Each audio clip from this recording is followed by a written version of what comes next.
the mission's not over, so it is very important for me to do something. It's nice to know that there are organizations out there to provide support. How could I live with myself if I don't? We're going, oh my gosh, that's what this thing's all about.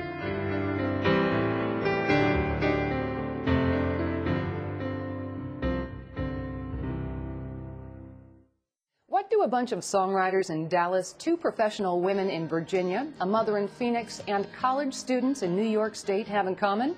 In very different ways, they're all trying to make life a little better for men and women in uniform. And in each case, the effort is straight from the heart. You know me, although you may not remember, it's been a while. We went to school together, I became a soldier. Last year, the Dallas Songwriters Association started a songwriting contest for anyone on active duty. Whenever we have deployments, there's people writing songs. And usually the songs just kind of evaporate out to the ether because there's nobody purposely collecting them at the time. Every war has had its songs, like Over There, and different songs attached to different eras. And we felt that no one was really capturing this time in history the emotions of the people that were serving the country. God help us if we don't help those who ain't got liberty. They called it Songs from the Soul of Service. The contest was William Brown's idea. I remembered this news report that involved a soldier. He was playing songs on his guitar to entertain his colleagues over in Iraq. Don't remember what the story was actually about, but I remembered him. And I just figured if there was one, must have been some other ones there. There were Ballad of a Hot Mic, hip-hop, hunting song, Set This Bridge on Fire. over 400 entries, spread over 8 categories from hip-hop and instrumental to rock and country. Some were highly polished recordings. Others were primitive, like the 3 entries reportedly recorded in a porta-potty in Iraq. Found me a little place where I could be isolated, try to get you as good a sound as I can get you. All right, I'm going to have to do everything with my voice, so I don't have any instruments. I'm like, in Iraq, you know. Okay, here we go.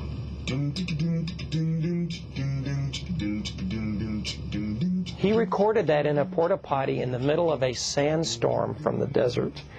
You know, and we're going, oh my gosh, that's what this thing's all about. You know, if we could take this guy's mind off of what he was facing for 15 minutes, if we could give him 15 minutes of peace to put that little cassette tape together to send it to us, then man, we did something good for somebody. There were only 3 that were actually negative to the war, where the people wrote feeling like they were in a hopeless situation. Everyone else was writing from their heart that they were glad to be there, they were happy to serve, and that they were doing a really good thing. Contest rules allowed those in uniform to submit songs written by family members.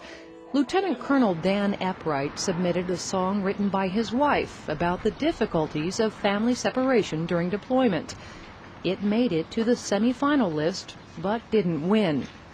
We caught up with Colonel Epwright on leave just after he completed his tour in Iraq. Everybody liked to win, but just submitting was winning. It was fun, watching the process, the excitement, the anticipation. We needed to record their emotions and songs and put it down as a record for people in the future to know exactly what the war in Iraq means, what we're doing in Afghanistan, how our soldiers feel about what they're doing for us today. And I just think it's very, very important. It hurts a little, but it helps us. Right, Gabe. Pay attention. You just take it a day at a time, really. You can't think about a year. You have to think about getting through that day. Monique Reiser has been feeling the stress of her husband Arthur's deployment. With 7-year-old Gabe and 2-year-old Asher, she's got her hands full. Little League Baseball is one way to keep Gabe active, to have as normal a life as possible while his father is gone. It's been really hard for him emotionally, and, you know, I think it's hard for him because he doesn't know how to handle it sometimes, so he's been a little quieter than normal. My family is the most important thing in the world to me, and knowing that there's somebody back home that's doing just a little bit to make their lives a little better, makes my life a little better here. It's a good idea for our humans around the world to include this in the packet. In McLean, Virginia, Linda Davidson and Gail Krusel saw the families of reservists and National Guardsmen having an unusually stressful time during deployments. They used their decades of experience in the corporate world to do something about it. Our military kids, Linda Davidson speaking. They formed Our Military Kids. They're making sacrifices, and I don't have a spouse that's in the military. I do not have a child that's in the military or a relative. And I felt that I needed to do something to give back to those families that are protecting my family. The Reserve and National Guard, they are in our communities, and they don't really have that support that a lot of the active military enjoy, and they think of themselves as just being part of the community.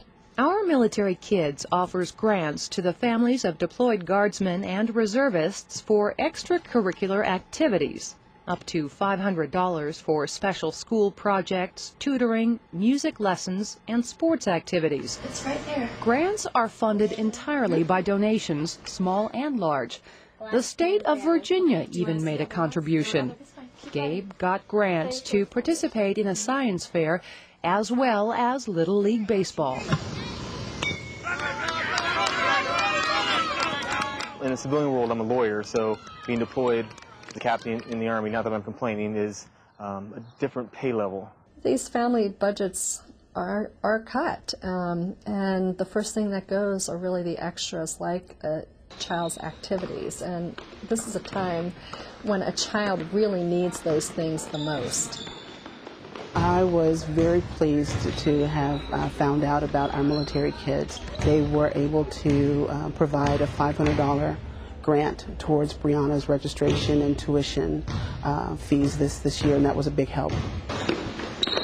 The fees are for Yolanda Peterson Jones' daughter Brianna, who plays basketball for the Fairfax Stars. The team won an AAU national championship in 2004. It's highly competitive and costly.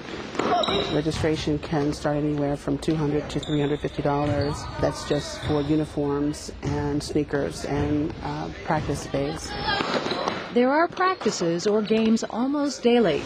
While Staff Sergeant Sionia Jones of the D.C. National Guard is deployed to Iraq, Brianna's younger brother, CJ, usually gets dragged to her practices. It's tough on my mom because she's always, overworked and stressed, and then my brother, with his sport, it's kind of tough on everybody because, we're not always there to help. Not everyone's there to help each other always, and that one extra person may be the difference. Brianna, a freshman in high school, has kept up her game and her grades despite her father's absence, but she's clearly concerned about him. And his calls haven't been coming, as frequently, so you're kind of wondering, is he okay? Is everything all right? Is he hit? That kind of thing. So I'm kind of a little bit more worried than usual. I appreciate the sacrifices you and your family are asked to make during this period of deployment. Our Military Kids sends a letter saluting each child who receives a grant. The first awards were made in Virginia, then expanded to the entire Washington, D.C. metro area, helping Guard families like the Joneses and Reserve families like the Risers. Awards have now been made in 28 states. Sometimes it's just nice to have somebody say, thank you for your service, we know this is hard for you, and that can make your day, and it can really help you get through another day. I never expected to be in this situation, but it's nice to know that there are organizations out there to provide support to the families.